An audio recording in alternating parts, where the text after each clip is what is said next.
Yes, once I graduated in '92, I started working at the neuro floor at Vanderbilt Hospital. And how many years have you been on the Neuro ICU floor at Vanderbilt? In the ICU, it's been pretty close to 28 years. I left a few times just for brief stints where I worked in PACU for 6 months, and then I worked with one of the neurosurgeons as his procedure nurse for roughly 6 months. But since '94, with the exception of those 2 times, I've been in the neuro ICU. And what are your duties as a nurse educator?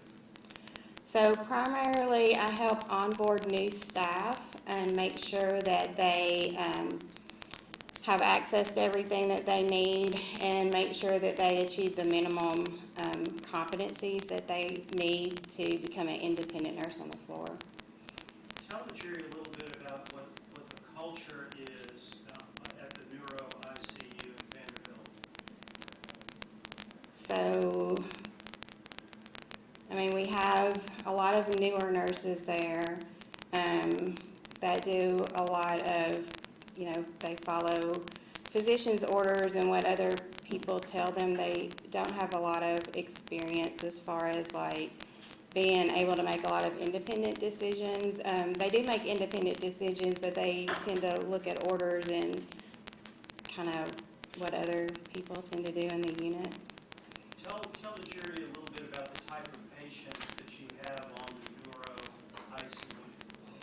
So we're a critical care area, so we have really sick neuro patients that have had normally strokes.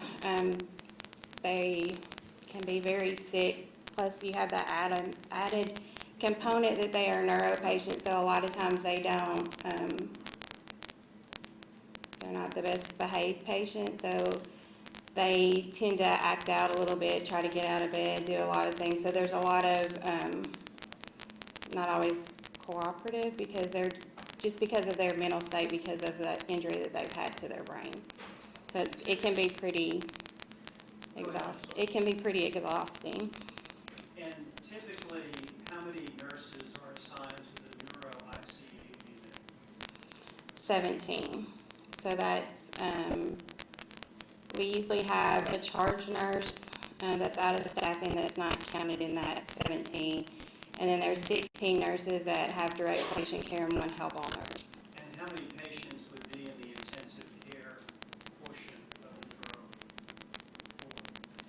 floor? So at that time, I believe there was 22. They've added a couple of beds since then. And then there's a step-down unit also on the 6th floor? Yes, that has 12 beds. And what is the usual nurse-patient ratio? So in the ICU, they have usually 2 patients to 1 nurse, and then they have 3 patients to 1 nurse in the step-down area. And what is the typical shift that a Neuro ICU nurse will work at Vanderbilt? 12 hours. And how many days a week is that nurse typically working? So they're scheduled for 3 days a week, is the typical nurse up there. And then they also have an on-call shift that they have to do 2 of those in a 6-week period. If somebody's employed as a Neuro ICU nurse at Vanderbilt, is that a pretty busy, demanding job? Yes, I think so. And why don't you walk us through what a day in the life of a Neuro ICU nurse is like at Vanderbilt? So typically they come in, they get their patient assignments, they go get report from the nurse that is going off shift. They do a handoff outside the room, and then they briefly go into the room and do a neuro assessment together so that there's a set baseline. Most of the nurses will come back outside of the room after they've seen both of their patients and review the charts that they have for that day on both of those patients, and try to identify the medications that they have, when they're going to need those throughout the shift, any tasks that they have, and kind of develop a plan of what they're going to do for that day. And then once they kind of get themselves situated. They'll go back into each room, do a complete assessment of the patient, a complete head-to-toe assessment, including a neuro exam, look for safety equipment in the room, make sure that any medication that is hanging is, that they have enough of that left, that it matches what's hanging in the pump and what that they have been told. Give the jury some idea of the tasks that a neuro ICU nurse might be performing on a shift. So there's a whole bunch of things that they do continuously throughout this shift. They not only have to go in and do neuro assessments, most all of the patients get a Q1 hour neuro assessment. They are continuously monitoring the IVs dosages, like if they have a medication that is needing to be titrated, they're monitoring those. They're monitoring their cardiac monitor, including like blood pressure and saturation levels, so that if any of that changes, it then they may have to adjust the drips or notify a provider. They also pretty routinely have to draw labs throughout the day and then look for those results to come back to see if there's any abnormalities in that they may need to alert the provider for. While they're doing all that monitoring, they also have to collaborate with other support people, so physical therapy, occupational therapy, speech therapy, social work usually comes in the rooms. Pharmacy is by. All the teams do rounding, so they're expected to be available when they're rounding for not only the critical care team, but also the primary teams that are involved with that patient. Now, do you know RaDonda Vaught? I do. Tell the jury how you know RaDonda. I was a staff nurse there when she started, originally I think in 2015. She came to us from another facility where she had been a nurse for a little while, but I was kind of surprised to find out that she hadn't been a nurse there as long as I thought she'd been a nurse a lot longer than that. And what led you to believe that she had a little bit more experience? Just the way that she carried herself. She was a little bit older than our average, like, new nurse starting, so she had a little bit higher maturity level. But in terms of experience and on-the-job work, she was still a new nurse, was she not? Yes, she was. Now, you first meet her in 2015, is that right? Yes. And I think she worked with you for about 26 months, is that correct? Yes. I want to talk a little bit about that 26-month period, and I'd like to direct your attention to the fall of 2017 and ask if there was an issue that had arisen at Vanderbilt University Medical Center about overriding medications. In general? Yeah, first in general. So, in that fall, we had gone to a new electronic medication or electronic healthcare system, and that did create some problems with our medication dispensing machine. When we first went over to that, there was a increase in how often nurses had to override medications.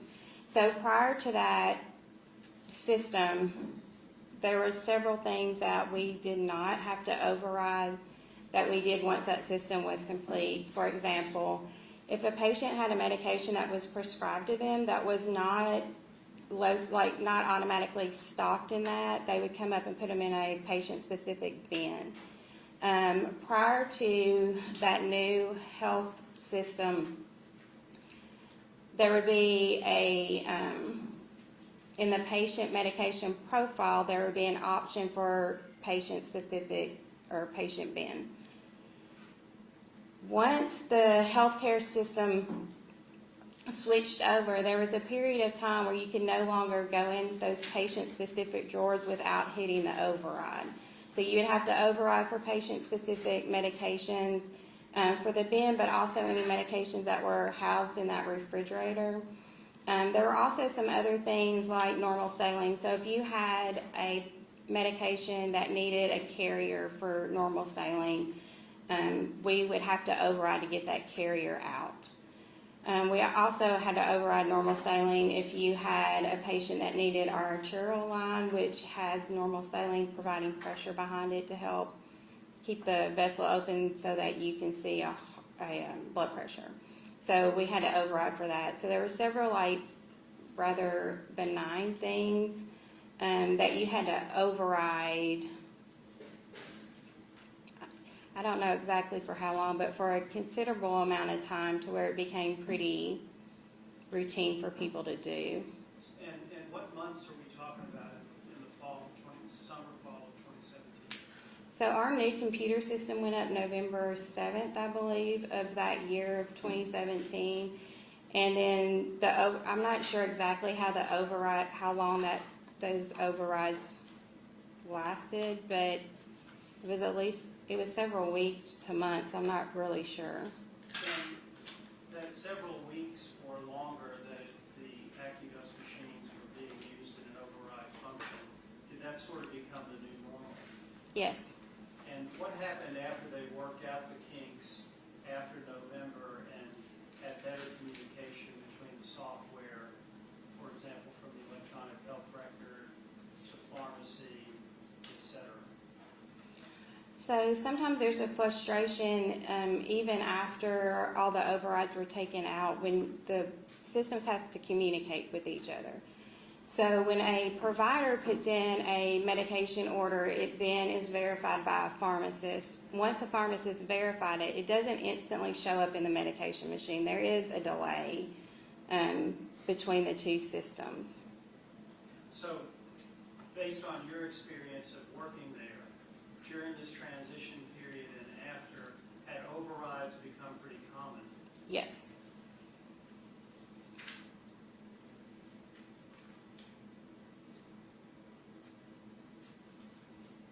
And were there often delays in getting medications out of the AccuDose machine? Yes. And did you have any personal experiences where you were having delays in getting medication or supplies in some urgent situations? So I can think of one particular time where a nurse had asked me to get out an antiemetic for a patient that was vomiting, and I asked her if an order had been placed, and she said it had. So I went to the medication machine and I logged on, and I didn't see it in that patient's profile. So I logged off. I let somebody go ahead of me that was needing to use the machine. I logged back on, and it still wasn't in the medication profile. I then checked to see if an order was done for that, and the order was in there. So I went back to the machine, and then I logged back on again, and finally on that third time of logging in, I was able to see it in the profile. And you are called the nurse educator on that floor, is that right? Yes. Tell the jury a little bit about how you interact with the other nurses in your role as a nurse educator. So I try to be a pretty hands-on educator. I do, the regular kind of competency things. I teach it to a few classes, but I also try to go out on the floor so that everybody is really familiar with me and comfortable with me. I do field a lot of questions throughout the day from the staff. I also try to insert myself into kind of their workflow so I can do kind of like what I would call a spot evaluation of them and how they're doing, and any, because people tell me things that happen, but it's a lot better to see hands-on how staff are doing, just try to, help them learn and grow. So you might, on any given day, be an unannounced shadower of the nurse, is that Yes. right? Mm-hmm. And how do you deal with that? You observe the nurse, and do you make any criticisms at that point, or what do you do? So, yes, I observe the nurse. I try to go in and kind of help out with the patient and see what they're doing. If I see them do anything that I feel is dangerous, I'll stop them there. But if I see anything that I feel like is kind of bad practice, I'll wait until they're out in the hall, kind of tell them what I saw, explain to them what I think would be a better way of doing that, and then also let them know kind of why the way they did it wouldn't be the best way. Now, you were trained as a nurse 30 years ago, is that right? That's correct. Tell the jury the differences between how you were trained 30 years ago and how newer nurses like RaDonda and Vaught are trained. So 30 years ago, I feel like the culture was a lot more aggressive. What do you mean by that? I got yelled at a lot. And now that's not really considered. If you yelled at somebody, then somebody would come and tell you that wasn't appropriate. But back then, I got yelled at. Nobody told anybody it wasn't appropriate, but I also didn't necessarily take it. I didn't take it personal. That was just part of, you just got yelled at. And was aggressiveness sort of expected on both sides of the equation? I think so. And explain to the jury what you mean by that. About, You're talking about the people training you were aggressive. yes. Were the nurses trained to be a little more assertive? Yes, yes, they were. I had I guess an example would be is I had a patient that wasn't doing well that I felt needed to be put on a breathing machine. I told the resident about it. He didn't really agree with me. The nurse who was orienting me at the time came up and basically threatened my safety if I did not stress with him more strongly that person needed to be intubated. When he still wouldn't do it, she, again, very aggressively told me I needed to call the attending physician and have that patient intubated, which I did. And then after that, the resident came and yelled at me for getting him in trouble. Now, how has that dynamic changed today with newer nurses? I think today with the newer nurses that they may question what a provider says, but they're not necessarily going to push back quite as much on what they're told. They're going to kind of go with the flow, I guess. Now, you've worked with RaDonda Vaught, Yes. Neuro ICU, over a period of about 26 months, roughly 2015 to the end of 2017, is that right? Yes. And you had the ability to observe her performance. Mm-hmm. And how would you characterize her performance over the 2 years that you were supervising her as an educator? So the best I can remember that she was a very good nurse, especially considering her years of experience that she had had. I felt like she was really conscientious with the patients, that she was good about alerting providers of any concerns that she had. What stands out most with me was she was very, I guess, friendly, or, she really developed a good relationship with family members. How was she progressing as a nurse in terms of being given more responsibility when you worked with her? So she started out as a staff nurse, just really responsible for her own patients, and then she became a preceptor and oriented newer staff that came to the unit. And let's pause right there. I think we all know by this point, but again, for the record, what is a preceptor and what is the preceptor's role? A preceptor is a nurse that has previous experience in the unit. Usually we like them to be there at least a year as a staff nurse. And then they take on the responsibility of orienting new staff and making sure that they are aware of policies that are for Vanderbilt, how to take care of patients, the basic competencies that they are aware of that. And on the day in question here, December 26, 2017, RaDonda Vaught was functioning as a help-all nurse. Where is that in the progression of responsibility? So usually once they have become a preceptor, then they can progress to being a help-all. They kind of have to show that their willingness to help other staff members a little bit.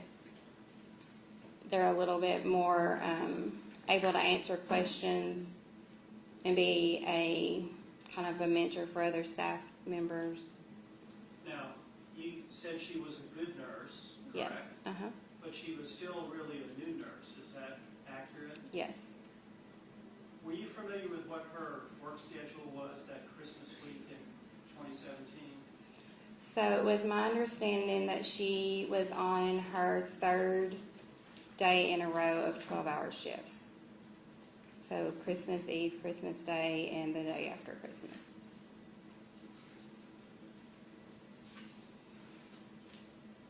You know the event that brings us here to court, do you not? Yes. I want to ask you some questions about this event and maybe see how you would have reacted to certain things that were occurring in real time. There's been testimony about the fact that there was not a scanner a medication scanner, a patient scanner down in the PET scan area on the first floor. I think you're familiar with that, is that correct? Yes, I think there's one there now, is that right? there is. Now, if you had been assigned Charlene Murphy on December 26, 2017, and you got down to the PET scan area and saw that there was no scanner, no way to scan a barcode that was not available, what would you have done? I would have verified the medication and the patient and given the medication. Now, is that you as a 30-year? So yes, I have thought about, it's a lot different, some of the, how I would have responded being a nurse that had 30 years of experience versus a nurse that had 2 years of experience. So when I became a nurse, there wasn't a medication scanning system. So I had 10, 15 years of being ingrained that I automatically checked whatever medication that I was given. The nurses nowadays that since scanning came out are very reliant on scanning medications.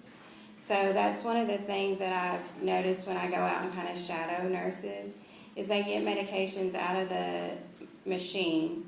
They go into the patient room, they scan the patient, they scan the medications, and I feel like a majority of them don't look at the medications unless they get that pop-up warning on their computer that says, hey, this isn't ordered, this dose isn't the right dose. You know, if you have a medication that requires 2 pills and you've only scanned 1, you'll get that order up on there. So there's quite a bit of difference in what I do as a 30-year nurse versus what a nurse would do as being here a couple of years or practicing a couple of years. You could share some idea of how many times during a shift, a 12-hour shift, that a Neuro ICU nurse would be scanning medication? So, well, if you consider they have 2 patients and they're critically ill, so they get a lot of medications, and a lot of those patients get medications every 2 hours. So potentially they're scanning multiple medications on each patient every 2 hours. So over the course of the day, many medications are being scanned. Yes. And if somebody is working a 12-hour shift 3 times a week for 2 years, and that scanning process has worked every time, that the machine has produced the correct medication every time, what would that have, what kind of an effect would that have on a nurse? I mean, they would be conditioned that the majority of time I got a medication out of a machine, it was the right medication. There's also been sort of a debate in the trial about this issue of monitoring Charlene Murphy. Are you familiar with the sort of the background facts on that? Yes. I think there was a doctor by the name of Puya, who was a neurological resident Yes. functioning there on the 6th floor, Mhm. who had placed this medication order. Is that right? Yes. And he ordered it without the necessity of Ms. Murphy being monitored. That's How would a new nurse, somebody like RaDonda Vaught, who's been there years, have, in your experience, reacted to an order from a doctor like that? I think again, as a newer nurse, you would rely heavily on what is ordered. So if a provider orders something saying that a patient didn't need to be monitored, and then ordered a medication without necessarily then adding that they needed, like now they need to be monitored, and then you have other staff members telling you that the patient doesn't need to be monitored, I think a lot of nurses wouldn't have necessarily monitored that patient. And the other staff member would have been Nurse Ethan Gully. Is that right? Yes. Now, you, as a 30-year nurse, would you have monitored Ms. Murphy? So yes, I think I would have handled it different. I've given Versed a lot of times. Originally, whenever I started in the ICU, the staff nurses routinely did sedation, conscious sedation that we don't allow them to do now. So I have a lot more of experience to pull on. And so I think as a nurse of 30 years, I would have gone down when I gave the medication. I don't believe I would have hooked her up to a cardiac monitor because it was 1 milligram. And I haven't had the experience of that creating a lot of respiratory depression.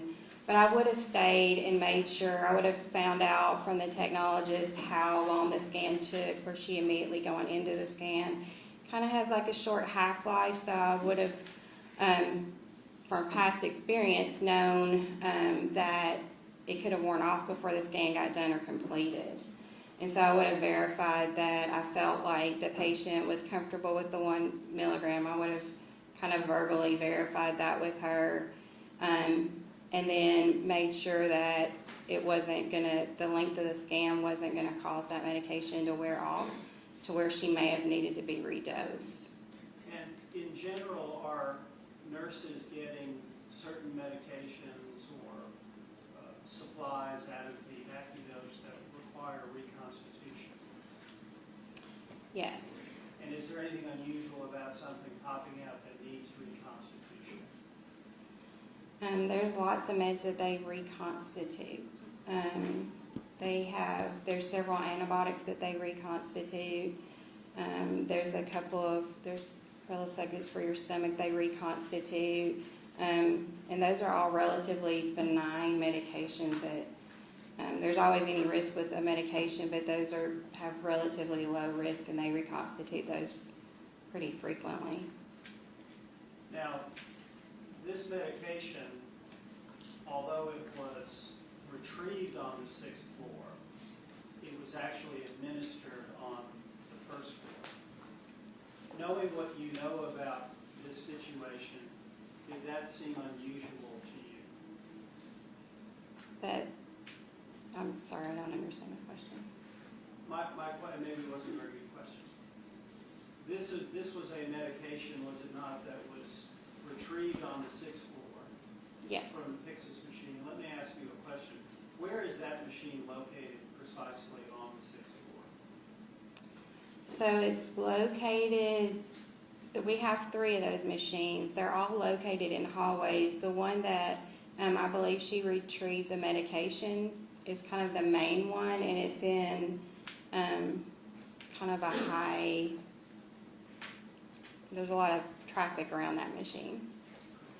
Sort of a high traffic area? Yes. Noisy area? Yes, and it's out in the hall. It's one of the main ferry-throughs that staff take to get to the back of the unit. A lot of times when patients are being transported to scans and stuff, they go right past that machine, so there's a lot of traffic through there. If Charlene Murphy's family would have let Vanderbilt University know, as they did, that suffered from anxiety and claustrophobia, does that make it unusual that this medication would not have been given to her on the 6th floor before she was sent down? So, because she was in a step-down area and she had a history of anxiety and claustrophobia, I think for most step-down or floor area patients not in an ICU, they would have given a medication, an oral medication up on the floor, so something by mouth before she went down that had a longer duration with it.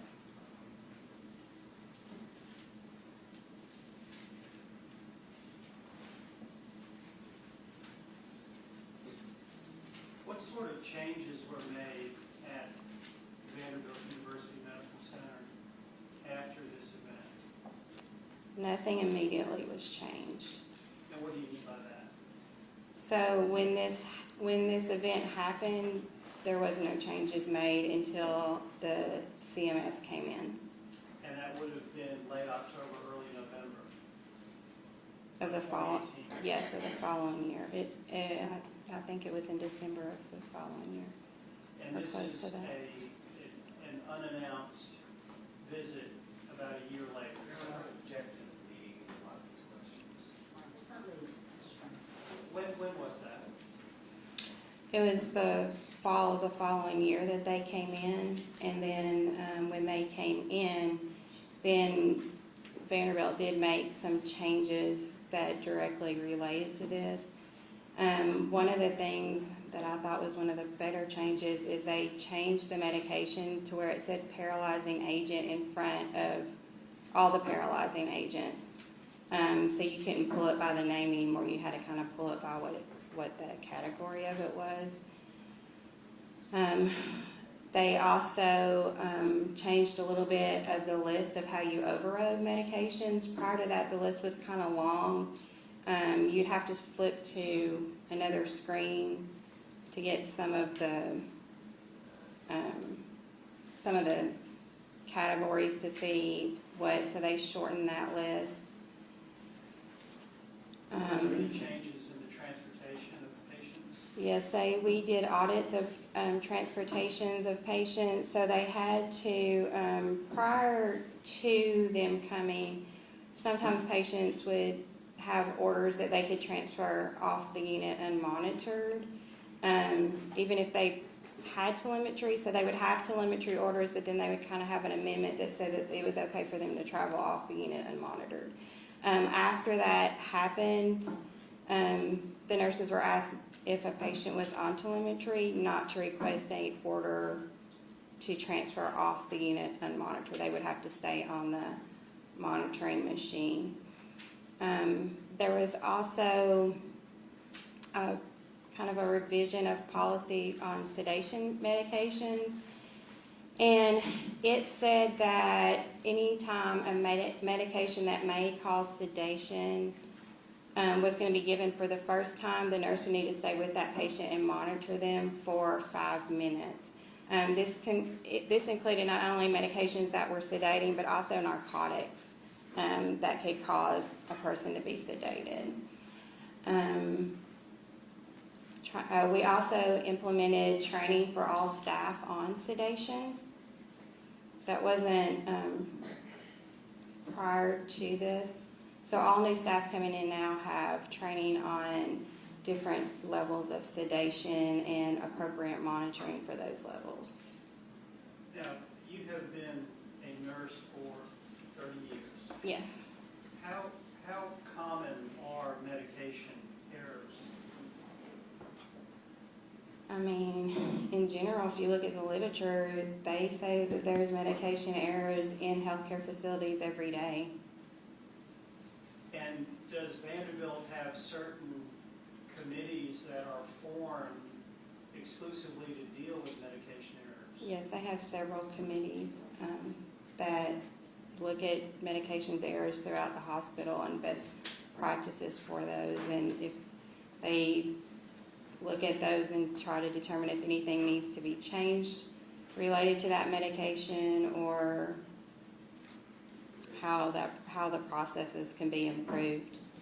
And there are people that are actually hired to serve on these committees. That it is part of certain people's job roles to do that. Here, may I have a moment?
Those are my questions.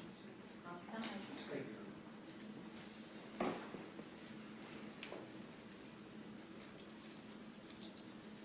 Good afternoon, Ms. Pratt. I'm Chad Jackson. I'll ask you a few questions. Do you know how many nurses were staffed in the Neuro ICU on December 26th of 2017 at 2 o'clock in the afternoon? I do not.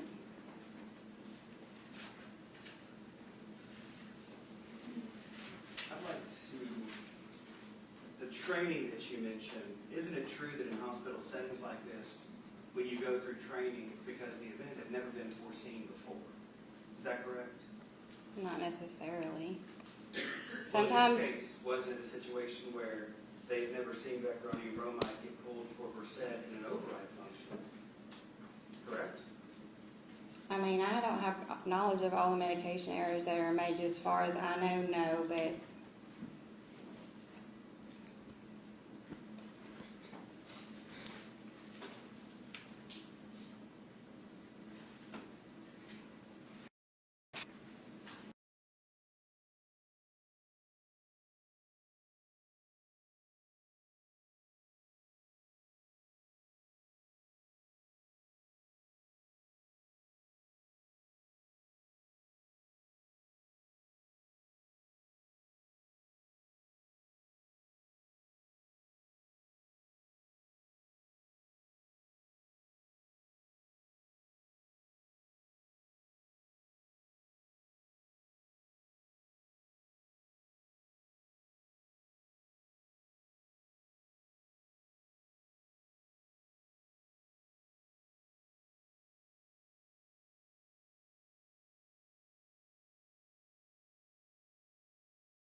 3% in ICUs. 3% hospital-wide for meds.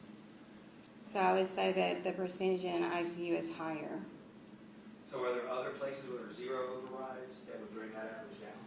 There, yes. Okay.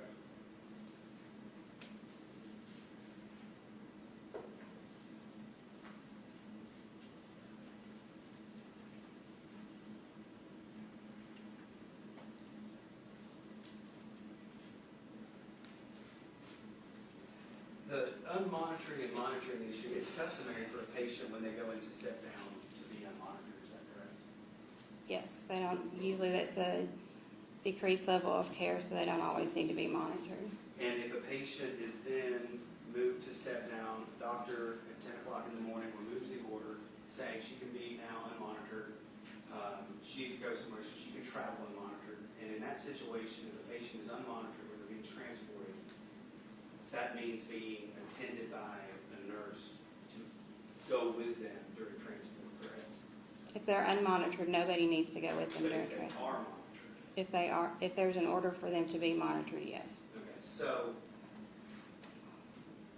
in a situation where a patient is unmonitored and you give a sedative, are you saying that you do not have to assess that patient at all if you think they are supposed to be unmonitored? I'm saying that with my years of experience, it would depend on how much the sedation was, if they had had anything else that was sedating their level of consciousness to start out with. I don't think all new nurses with just a few years of experience necessarily think of all these factors every time. But the backup for all of this is the 5 rights, right? Yes.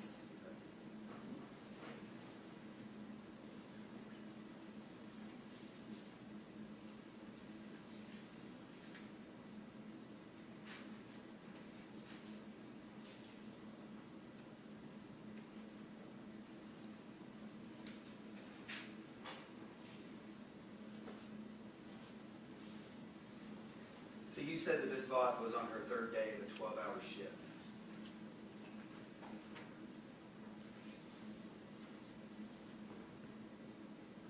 But to you, when you said that, are you trying, did you give you the inclination that she's tired, or worn out, or did nurses get burned out after a 3rd day of 12 hours? I never work, well, I shouldn't say never, I rarely work 3 days in a row. So some nurses can do that well, and some nurses struggle a little bit more with that. I can't really say if she did that. I never noticed her struggling on a 3rd shift, but also I don't know what the 2 shifts before that. So sometimes if you work 3 shifts in a row and there are 3 lower acuity shifts, you aren't as tired on the 3rd day. But if you had 2 shifts prior that had a lot of things going on with patients and you were doing a lot running, then you can be more tired on the 3rd day. But if Ms. Vaught testified or gave testimony to the TBI and the health-related boards, she wasn't tired, she wasn't overstaffed, the NICU was not overstaffed, they weren't overworked, she wasn't busy, she was the help-on nurse, there was nothing rushing her that day. Would you think she was tired if she said that? No. Do you think she has an excuse to not pay attention to the AccuDose machine?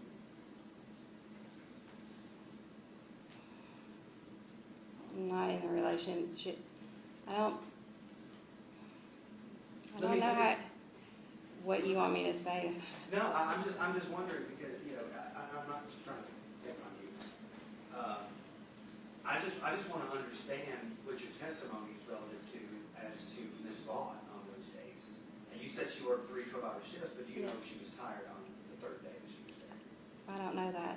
You're telling me that she said she wasn't. If she did, yes, that's what she did say. So do you think she was tired that day if she told other people that she was not overworked or that she was tired? No. So when the AccuDose, when you made a mention about, you know, the pop-ups, you didn't pay attention to the pop-ups. Can I get Exhibit 8?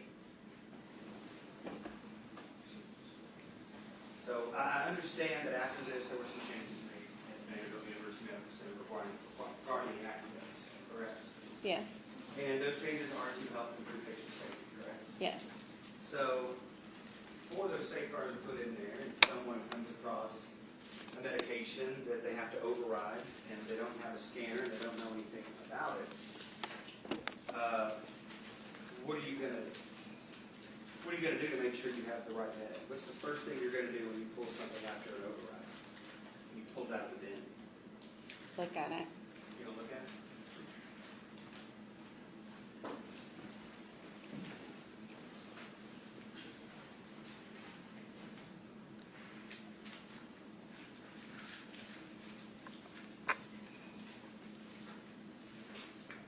Can you tell me what the top of that line says? Paralyzing agent warning. Okay, if you had that medicine in your hand, let's say you didn't look at it first, what are you going to do before you give that medication? Let's say it's powder form in there. Yes. Powder in it, you're going to reconstitute, correct? Yes. All right. How are you going to know how to reconstitute it? I'm gonna look at the vial. Okay, so go through that. Read out what you would read and what you would see as you're looking at the vial in order to reconstitute that medication. It says reconstitute with sterile water for injection or compatibility IV solution. Okay. At the top of that vial, what does it say? Above that is reconstitution instruction. Above it, it had. Probably hard to read, I'm sorry. It is hard to read.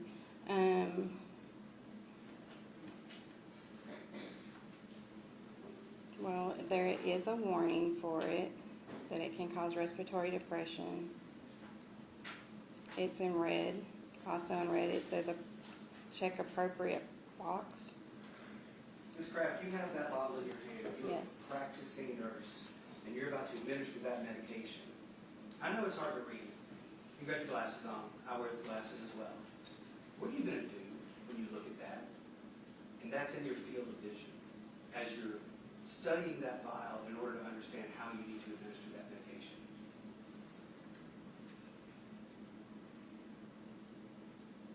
I mean, I'm going to look for where it says to reconstitution.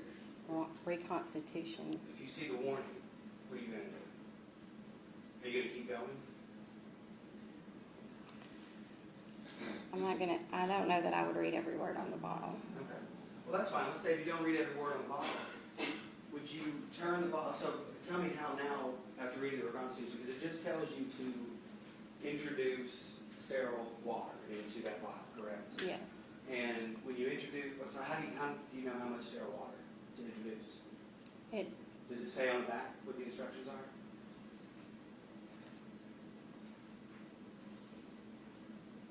It doesn't, does it? No, it does not. So what do you have to do? Go to the front of that bottle, please.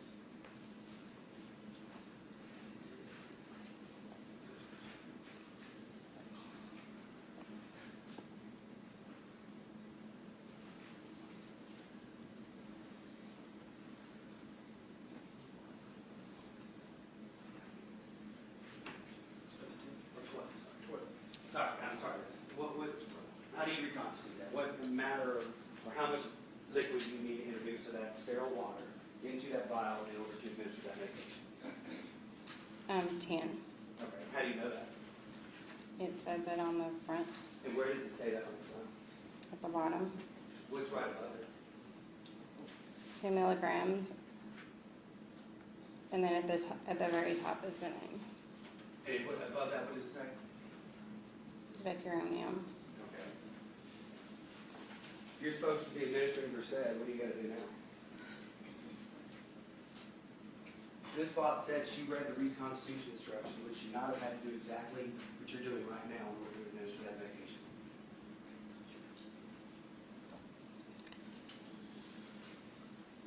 So guessing, I would think that she would see the name. Don't guess. What would you do? Mr. Strines asked you what you would have done in this situation. In this situation, you're a reasonably prudent nurse, aren't you? Yes. Okay, and you follow your training and experience, right? Yes. So what would you have done? If that was for your patient or a patient that you were asked to help, that you've never met before, that you didn't know who it was, you walk down and you ask somebody, hey, is this the Versed patient? You don't even know her name. But what do you do in that situation before you put the contents of that vial into her central line of her neck? I mean, I would have read the name. I'll take that back. We should like it.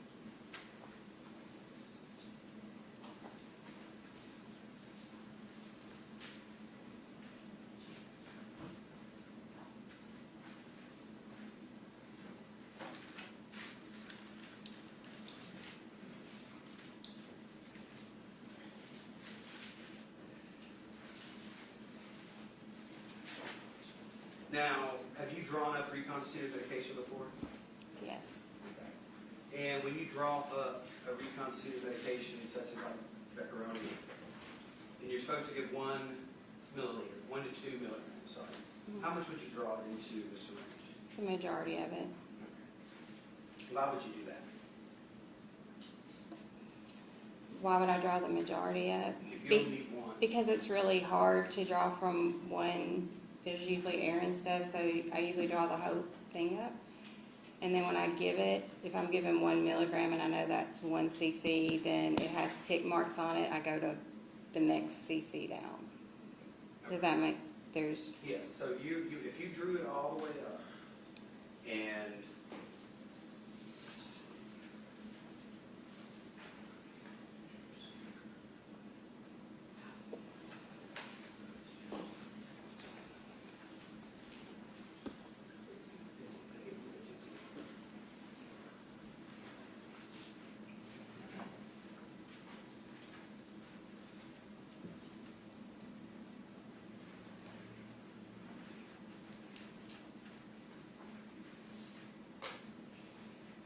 back to, you've drawn up most of the syringe, and if the vial is now empty, let's say you drew it all up because the vial is empty, how much would you give for the order of 1 to 2 milligrams? 1.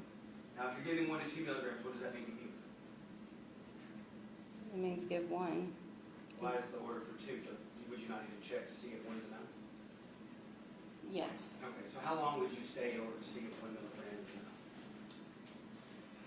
With a sedative, if we're talking about Versed or Midazolam. So, again, it depends on the patient and if they've had other sedations. I've given Versed a lot of times, hundreds of times, and I've never had not that it can't happen, but I've never had a problem with a patient who had no other sedation on board after giving 1 milligram. Not that it can't happen, correct? Correct. Your patient has just come in 3 days before with a brain bleed. She's 75 years old. She's had cancer. She's still got a little headache, still has a little blurry vision. And you don't know this information now. What would you do in that point? You just know it's a patient that needs that, but you don't know her medical history, but yet she's come off of the Neuro ICU to go and get a PET scan. So would you still just give her 1 and think it's fine, or would you wait around and see and talk to her and assess her as she goes? So that's a complicated question that goes back to, based on my 30 years of experience, based on, the things that I would have asked more questions going off the floor. But you still would have stayed to assess her, right? Based on 30 years of experience. But doesn't the fibroids tell you to assess her? After I gave the medication, If you're giving a sedative, are you not going to check blood pressure or pulse ox? Because it does suppress the respiratory system, does it not? Versed or Midazolam? so yes, that's not part of the 5 rights, but no, I wouldn't have necessarily hooked her up to a monitor for 1 milligram of Versed. If you don't have a monitor, there is no telemetry. What do you do? I would have asked her if she felt better, if she felt more relaxed. Would you have asked her that as soon as you gave her the medication and then seconds later turned around and walked out? No, based on my experience, I may have waited a few minutes longer than that. Okay. Even without your experience, because I don't think this takes training and education in 30 years as a reasonably prudent nurse.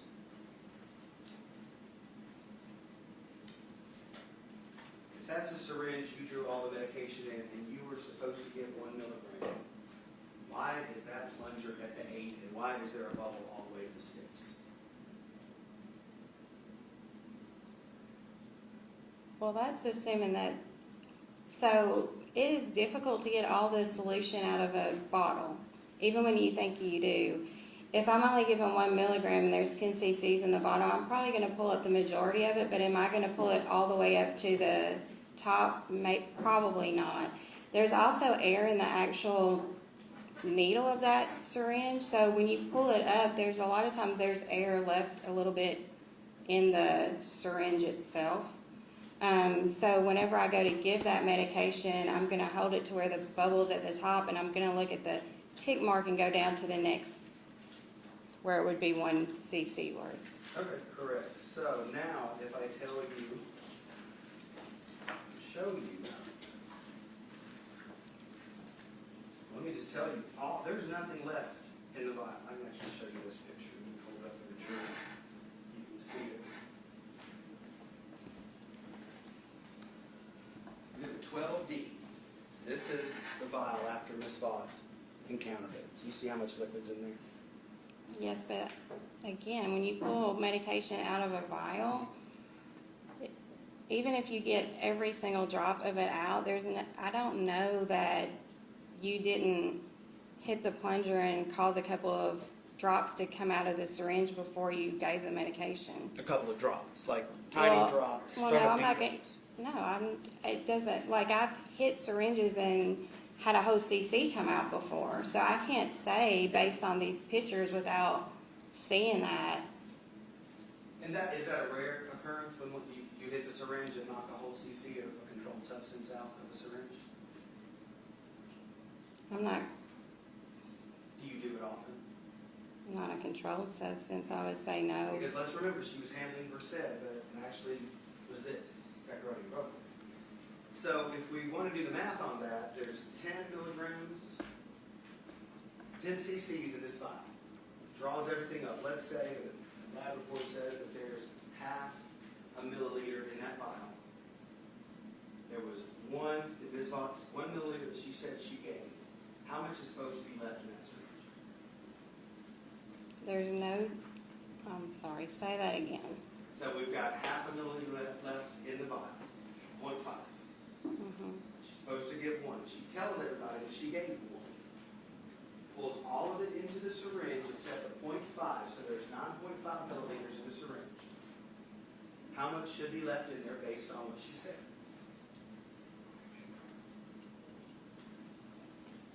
That's her testimony in the evidence. So how much? It's just math. How much should be left? 8.5. How much is in that syringe? You said that there was. First, you said there was. You're confusing me because at first you said there was nothing in the vial. Then you said there was a half a cc. There's so a half a cc in the vial. assuming there's a half a cc in the vial, and I've pulled up 9.5 cc's, and I gave 1, then there would be 8.5. How much is in the syringe that's on the screen?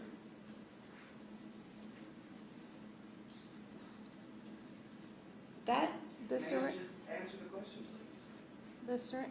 Well, first of all, it's tilted, so I can't really tell for sure exactly how much is left in the syringe, because I can see that there's fluid that goes up to the side of the syringe. So without getting that, like turning it up and getting the air out, I can't say exactly. Well, Like, you're asking me to speculate on how much fluid I think's in a syringe that. Well, it's between 6 and 8, isn't it? The plunger's at 8, so it can't go any further than that. Well, yes. All right, and the bubble's at 6. So between 6 and 8. So that means that this Vaught gave Charlene Murphy too much medication, even if it wasn't Versed. Is that true? Is that No. right? You agree with me? You don't No. agree with me? Okay. I'm sorry, I would have, if you handed me a syringe that she had just gave me and asked me to look at it, but you're asking me to look at a picture of a syringe that was a year later. So I'm not going to speculate what she may have given. Do you agree with me that there's at least 8, between 6 and 8, the bubble's between 6 and 8, right? According to that picture, I'll agree with you on that. Okay.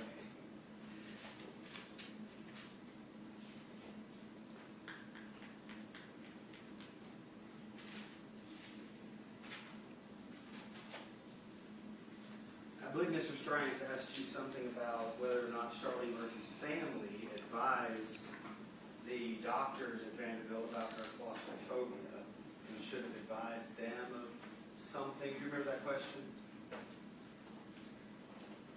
But Or whether or not Charlene Murphy told the family the order should have been written differently for them were said by Dr. Moya.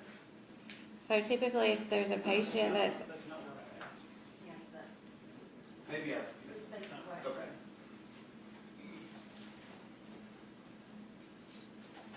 If the family had notified, well, let me just ask you this. Is the family of a critical care patient responsible for double checking the orders of the No, that was doctor? not my question. That was not the question, John. If you're asking a separate line of questioning, that's fine, but that was not the question asked. I must have heard the wrong one. I'm sorry.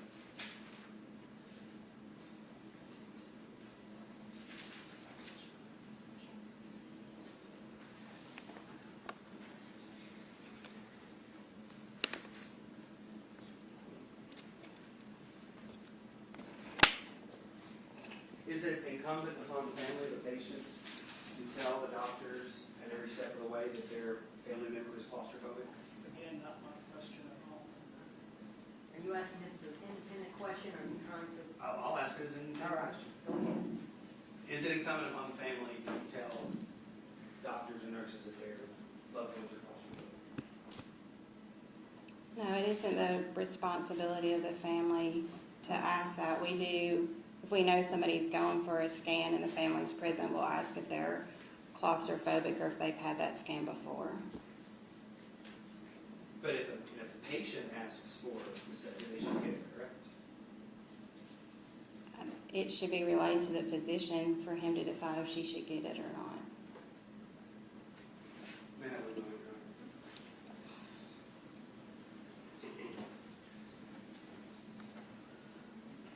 There's my question, John. Thank you, Ms. Craig. Correct? Just a couple of questions. Ms. Kraft, I think you understood my question. My question was, why didn't Dr. Poya or anybody else on the sixth floor heed the warnings of Ms. Murphy's family? That was my question. Is that how you understood it? So why didn't I? Yeah, when I asked you a question about Dr. Poya and why wasn't this medication administered on the sixth floor, in light of all the efforts that Ms. Murphy's family made to educate everybody at the hospital about her anxiety and her need for sedation?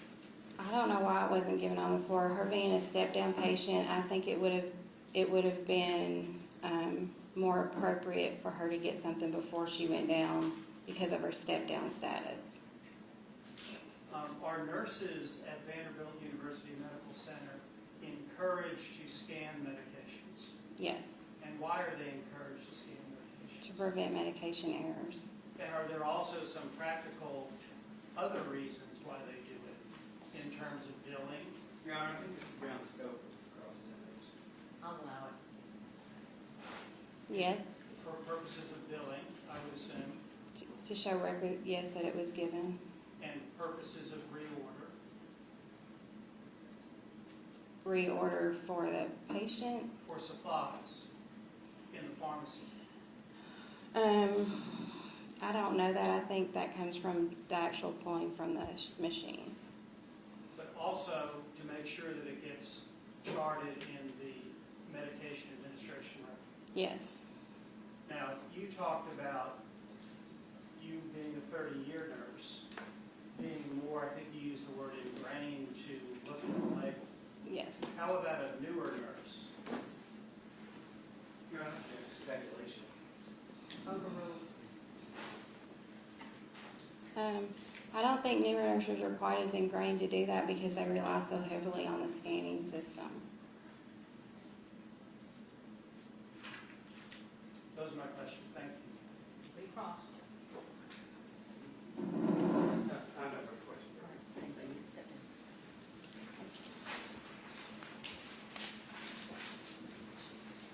Our next witness. Your Honor, that's our proof, the defendant arrest at this time. All right.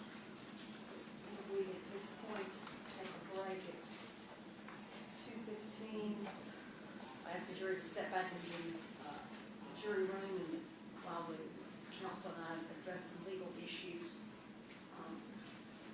Well, we'll just step back, and I'm not sure exactly how long it will require, but when you return to the jury assembly, the jury room, remember not to discuss the case, don't form or express any opinions. You'll be instructed further momentarily.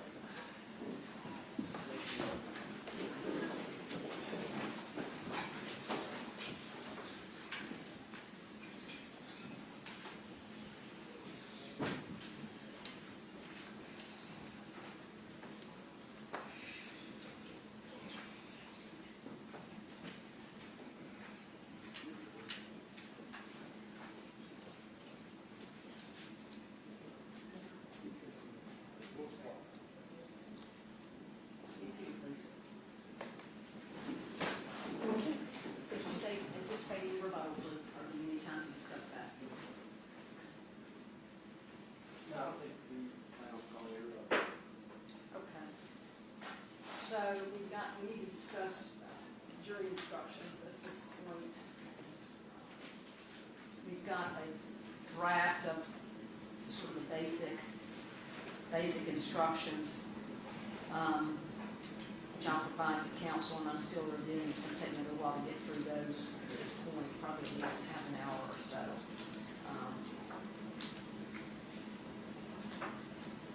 Before we do that,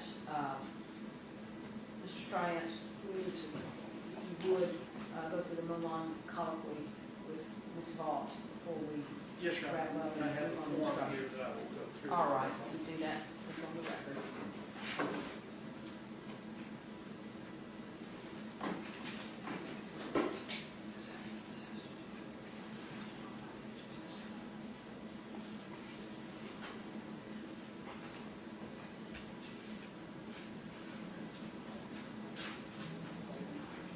Your Honor, may I question Ms. Vaught? You may.